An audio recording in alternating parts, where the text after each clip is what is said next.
Dadako muna tayo dyan sa lungsod ng Maynila para ho doon sa mga bibili ng bulaklak at mga kalintulad ho ng mga produkto para sa Valentine's Day. Pero bahagyan na ro itong nakitaan ng pagtaas ng presyo. Alamin natin ang sitwasyon dyan sa lungsod ng Maynila. Si Bombo Bea Pinisa.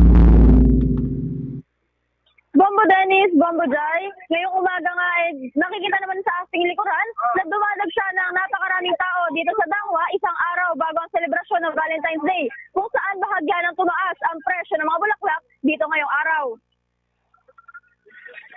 Nagsan na nga mga mamimili dito simula pa noong Lunes para makapamili ng mga bulaklak na inahandog nila sa kanilang mga minamahal sa buhay ngayong araw ng mga puso. Dahil ramdam na love is in the air, nasa taas din ng ulap ang taas presyo ng ilang mabentang bulaklak dito sa Dangwa. Batay sa isa tindera dito na sila ni Viñas, tumaas ng halos 50 pesos ang isang bouquet na bulaklak at wala pa dito ang bayad para sa arrangement nito. Ayon din sa kanya, ang ilang mga lokal na bulaklak ang hindi naman gaano nagtaas ang presyo, habang karamihan naman sa mga imported na bulaklak ang nagtaas ng 50 pesos. Gaya na lamang ng gerbera na dating 200 ang presyo kada 10 piraso, ngayon ay nasa 250 hanggang 300 pesos depende sa klase nito. Gayon din ang carnation na kasalukuyang presyohan ay naglalaro din sa presyohang 250 hanggang 300 pesos. Pakinggan natin ang mga bahagi ng pahayag ni Lani Viñas. Medyo nagtaas po.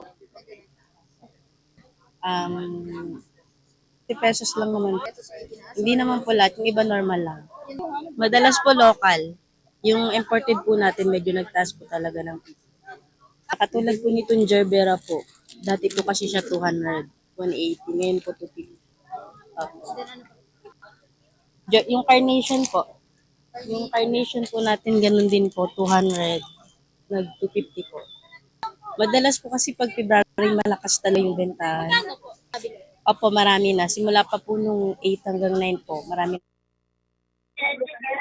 Kada taon din anya, basta buwan ng Pebrero, ay malakas talaga ang bentahan ng mga bulaklak dito sa Dangwa at ilan nga din sa mga customer ang nagpi-pre-order na bago pa sumipa ang presyo ng mga bulaklak dito. Simula pa lamang anya noong Pebrero 8 at Pebrero 9 ay marami na anyang na-orders at ang ilan ay dumadayo pa mula sa ibang lugar para dito na makapamili. Samantala, payo naman ni Lani sa mga nagbabalak humabol ngayong araw, agahan at mamili na ngayon pa lamang dahil panigurado ay mamayang hapon, sisipa na namang muli ang presyo ng mga bulaklak dito hanggang sa mismong araw ng Valentine.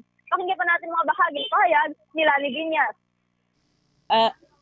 Online po yung madalas pre-orders, pero yung mga namimili po talaga galing sa iba't ibang lugar.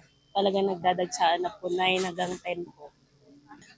Dapat siguro mamili po sila ng mas maaga para hindi masyadong tataas yung bulaklak. Kasi mostly pag ganito na 12 or 13, 14, mataas na po talaga yung bulaklak niya.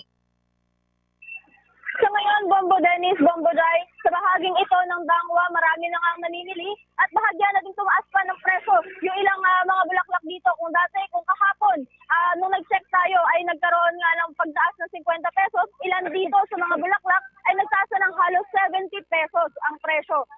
Bombo Dennis, Bombo Jai. Okay, nais ko lang maitanong, Bombo Bea, kumusta naman yung supply? Dahil itong mga nakalipas na linggo ay may naitalang andap o yung halos nagyayelo na yung ilang mga produkto dun sa area ng Cordillera. Hindi ba naapektuhan yung supply naman ng bulaklak na nanggagaling din sa kaparehong lugar, Bombo Bea? Batay sa ating pag-i-interview or panayam natin dito sa mga tindera, hindi naman nagkaroon ng shortage doon sa kanilang supply kahit nagkaroon ng andap sa mga bahagi ng Cordillera dahil ilan nga dito or karamihan sa mga bulaklak na binibili nila ay imported o mula pa sa ibang bansa, ilan dito ay gaya nga ng gerbera, ng carnation at yung mga roses din nila ay galing din sa ibang bansa, Bombo din. Bombo Bea, ano yung mga usual na mga bulaklak na ibinebenta dyan, tas yung mga binibili din ng mga tao? At katanungan din ng ating mga viewers, nakabili ka na ba ng bulaklak para sa iyong kadate sa araw ng mga puso? Ayun nga, karamihan sa mga bumibili dito, ang binibili nila ay gerbera, carnation, roses, sunflower, na kung saan pinapa-arrange talaga nito para dun sa kanilang mga minamahal, Karamihan dito, bumibili para sa kanilang mga kasintahan at yung ilan naman ay bumibili para sa kanilang mga nanay, or yung ilan naman ay para naman dun sa kanilang mga boyfriend. Kahit dahil mga ilan din dito ang nagbebenta din or bumibili ng mga babae at ilan din, karamihan dito mga lalaki, no, kung mapapansin natin. Pero yun nga, mga pinapa-arrange din nila ito agad-agad para tomorrow, pag sa doon na mismo sa celebration ng ating Valentine's Day ay may maganda silang may aalay sa kanilang minamahal, Bombo Drive. Okay, with that, maraming salamat, Bombo Bea. Mag-ingat kayo dyan. Live mula dito sa Dangwa Flower Market, Bombo Bea Peniza nag-uulat para sa number 1 and most trusted radio network in the country, Bombo Radio Philippines. Basta Radio, Bombo!